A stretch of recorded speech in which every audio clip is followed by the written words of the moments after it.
बिस्मिल्लाहिर्रहमानिर्रहीम। अस्सलाम वालेकुम। कैसे हैं आप सब लोग? उम्मीद करती हूँ सब खैरियत से होंगे। अल्लाह का शुक्र है मैं भी बिल्कुल ठीक ठाक हूँ। और यहाँ पर जनाब डिनर की तैयारी हो रही है। मतलब आज मेरे बड़े भाई की फैमिली हमारे घर आ रही है। तो कल उनका फ़ोन आया था कि वो लोग आएंगे। तो आज मैं फिर सुबह में ही फजर के बाद फिर मैंने ये मीठा बना के रख दिया था। और सुबह ही तैयारी सारी मैंने अपनी कंप्लीट कर ली थी, क्योंकि फिर बीच में मुझे जाना होता है मदद से, और फिर वहाँ से आने के बाद भी बहुत सारे काम होते हैं। तो इस वजह से मैंने आधी तैयारी तकरीबन कंप्लीट अपनी सुबह ही कर ली थी। तो यहाँ पर जनाब मैं फ़्रूट ट्राइफल बना रही हूँ। मतलब इसको लबे शीरी कह लें या फ्रूट कस्टर्ड कह लें। तो मैंने इसमें फ्रेश फ्रूट तो नहीं डाला था, हाँ कॉकटेल डाला था मैंने इसके अंदर। तो ये मैंने कस्टर्ड बना लिए, और किसी भी फ्लेवर का आप बना सकते हैं। मैंने वनीला का बनाया था। और जेली भी यहाँ पर मैंने तैयार कर ली है। ये पूरा पैकेट मैंने मतलब सिर्फ 1 कप पानी में मैंने ये इसको बनाया तैयार किया था, ताकि ये सख्त अच्छी सी जेली इसकी तैयार हो जाए। क्योंकि पतली होती है ना, तो फिर कस्टर्ड में ही मेल्ट होके वो फिर अच्छी नहीं लगती। तो सख्त जेली जब भी बनाया करें, थोड़ी सी सख्त हार्ड हो मतलब वो। तो इसमें मैंने सेवइयाँ भी रंगीन वाली जो हैं ये बॉईल करके थोड़ी सी ये शामिल कर दी हैं। और कस्टर्ड को आप बिल्कुल थोड़ा पतला ही रखना है आपने, बहुत ज़्यादा थिक नहीं करना है इसको, क्योंकि फिर वो ठंडा होने के बाद और ज़्यादा जम जाता है तो वो अच्छा नहीं लगता। देखें इस तरह होना चाहिए। तो जब ये बिल्कुल ठंडा हो जाएगा, तो फिर इसके अंदर हम ये कॉकटेल का जो पानी है वो निकाल कर ये हम इसके अंदर आधा ऐड कर देंगे और आधी जेली ऐड कर देंगे। और फिर इसको मिक्स करने के बाद ऊपर से गार्निश कर देंगे इसको कॉकटेल से ही और जेली से।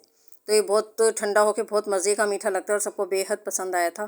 तो ये मैंने बना लिया था, और मिधत को भी मैंने बुला लिया था। मैंने कहा मिल लेगी वो भी, क्योंकि भाई के यहाँ काफ़ी टाइम के बाद हमारा जाना होता है। तकरीबन 1-1 साल में जाना होता है। हालांकि कराची में ही रहते हैं, लेकिन दूर हैं तो इतनी जल्दी हम जाना पॉसिबल भी नहीं होता।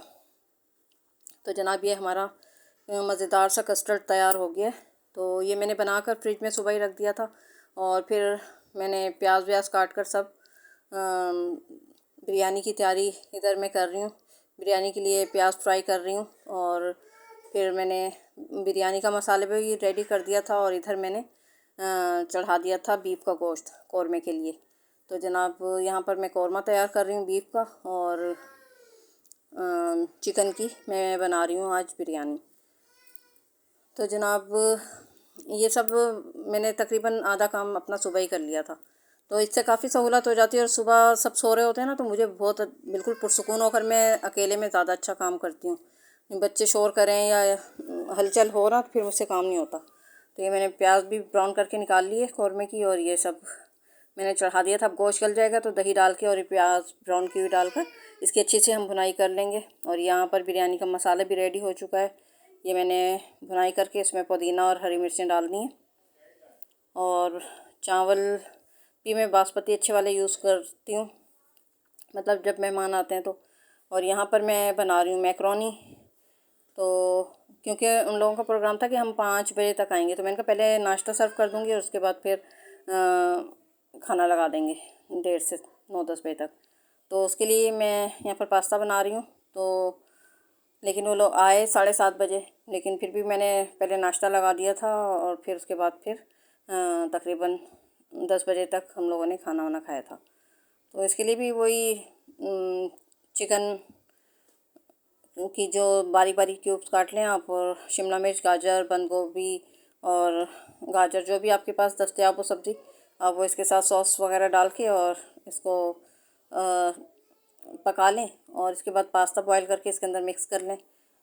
तो ये काफ़ी दफ़ा इसकी रेसिपी तो मैं आपको दे चुकी हूँ, और ये मैं कोई रेसिपी देने के लिए ब्लॉग वो नहीं कर रही हूँ।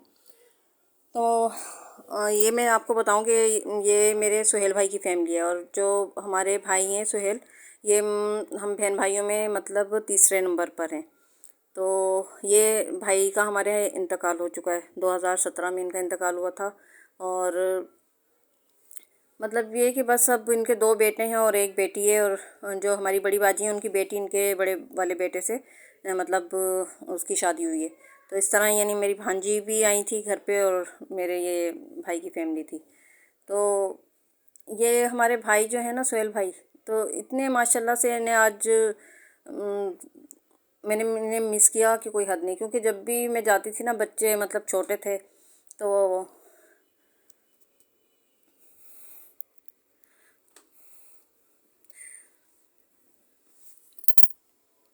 बेचारे मतलब बहुत ज़्यादा मतलब ख्याल करते थे मेरा।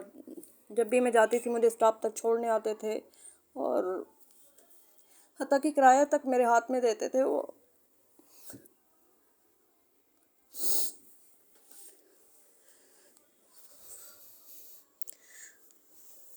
अल्लाह पाक उनकी मग़फ़िरत फरमाए और उनकी फैमिली को सब्र दे, उनके बच्चों को सब्र दे।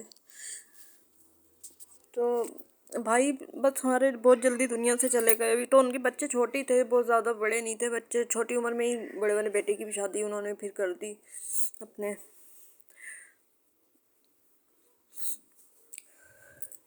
मतलब जब तक मैं जाती थी ना भाई के यहाँ तो कभी भी, हालांकि मैं अकेली जाती थी, बच्चे इन्हें इतना टाइम नहीं होता था तो मैं अकेली जाती थी यहाँ से। लेकिन वहाँ से भाई मुझे बिल्कुल भी मतलब स्टॉप तक छोड़ने आते थे। कभी स्टॉप तक उन्होंने मुझे नहीं जाने दिया इस तरह की जैसे मैं खुद ही चली जाऊँ। और वो नहीं, खुद की अगर तबीयत सही नहीं होती थी ना तो भाभी को भेजते थे या बच्चों को भेजते थे कि जाओ गाड़ी में बिठा कर आओ, और किराया मेरे हाथ में देते थे वो। और फिर जैसे ही मतलब मैं भी घर पहुँचती थी और फ़ौरन उनका फ़ोन आता था कि पहुँच गई खैरियत से। मुझे यानी फ़ोन करने का भी मौका नहीं मिलता था और उनका खुद ही फ़ोन आ जाता था कि हाँ पहुँच गई खैरियत से। तो मतलब इतना ज़्यादा ख्याल रखते थे, इतना एहसास करते थे। तो बहन भाई ऐसे ही होते हैं, एक दूसरे का ख्याल करते हैं बहुत ज़्यादा। और वो तो बस हमारे भाई बहुत जल्दी दुनिया से चले गए और ऐसे मौके में बहुत उनकी कमी महसूस होती है। अल्लाह पाक उनकी मग़फ़िरत फरमाए। आप लोग भी दुआ करिएगा कि अल्लाह पाक उनकी मग़फ़िरत फरमाए और उनके बच्चों को सब्र दे। और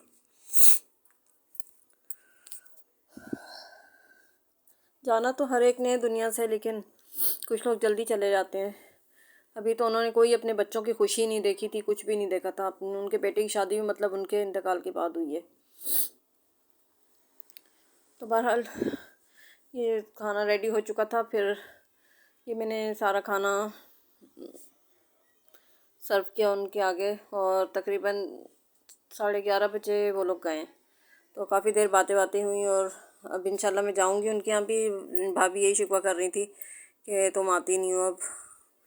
तो इंशाल्लाह जाऊंगी, चक्कर लगाऊंगी मैं। और मेरी भांजी भी बहुत बहुत बोल रही थी आंटी आप चक्कर लगा लिया करें, आप आ जाया करें। तो इंशाल्लाह जाऊंगी मैं। ये मिठाई लेके आई थी भाभी और ईदी भी सबको दे के गई हैं। मैं तो मना कर रही थी तो नाराज़ हो रही थी तो कि क्या हुआ, अब तुम्हारे भाई नहीं है तो इसका ये मतलब है कि ईदी भी नहीं तुम लोगी। तो मैंने कहा भाई आप कौन सा कमाती हैं, बस ये है कि अब बच्चे बेचारे करने वाले हैं। लेकिन उन्होंने फिर भी सबको, हत्ता कि मेरे हस्बैंड को भी वो ईदी देती हैं। अमूमन मर्दों को कोई ईदी देता नहीं है। तो ये कुछ दिन पहले भी बोल रहे थे कि यार बच्चों को तो सभी ईदी देते हैं, बड़ों को कोई नहीं देता। मैंने कहा नहीं, आपको शगुफ्ता भाभी और मुनव्वर भाभी ईदी देती हैं। तो ये दो हमारी भाभी हैं ऐसी हैं जो कि ईदी देती हैं इन्हें। तो ये वाकई बहुत अच्छा लगा इन लोगों का आज आना। और काफ़ी टाइम के बाद, एक एक साल हो जाता है, 1.5 साल ऐसे हो जाते हैं इन लोगों को आए हुए। और अम, मुझे भी मतलब गए हुए। मैं तो फिर भी 5-6 महीने में चक्कर लगा लेती हूँ, लेकिन इन लोगों को काफ़ी टाइम के बाद ये लोग आए। तो इसी वजह से मैं ईद पे गई नहीं थी। मैंने यही कहा था फरा से कि ना तुम आ जाना, वरना मैं आऊँगी तो तुम लोगों का आना कैंसिल हो जाएगा, फिर तुम लोग आओगे नहीं। तो इस वजह से मैंने ही बोल दिया था कि तुम लोग आना इस दफ़ा ईद पर। मैं इंशाल्लाह अगले महीने देखो चक्कर लगाऊंगी, क्योंकि वो बहुत बोल के गई है फरा भी कि आंटी आ जाना और रुक जाना आप एक दिन कम से कम वहाँ पर। तो इंशाल्लाह मैं ज़रूर चक्कर लगाऊंगी। और आप लोग भी इनके लिए दुआ किया करें, अल्लाह पाक इनकी तमाम परेशानियों को दूर करे और बच्ची का भी अच्छी जगह रिश्ता हो जाए और अपने फ़राइज़ से सुबकदोश हो जाएं, जो भी इनके फ़राइज़ हैं, और उससे वो हो जाएं। ये मेरी भांजी का बेटा है जो पीछे ब्लू कलर में दिख रहा है ना आपको बैठा हुआ बच्चा, ये मेरी भांजी का बेटा है। और आगे ही हमारा कुकू है मिधत को भी मैंने बुला लिया था, मैंने कहा था यहीं मिल लेगी, चलो वो भी। तो आप लोगों को कैसे लगे मेरे भाई की फैमिली ज़रूर बताइएगा कमेंट करके, और बिलखसूस मेरे भाई को अपनी दुआओं में ज़रूर याद रखिएगा। अल्लाह पाक उनकी मग़फ़िरत फरमाए। और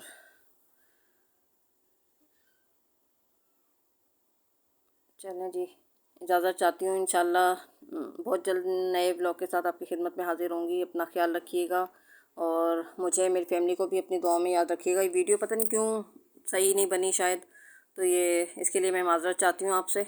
प्लीज़ इग्नोर कीजिएगा और वीडियो को लाइक करिएगा। अल्लाह हाफ़िज़।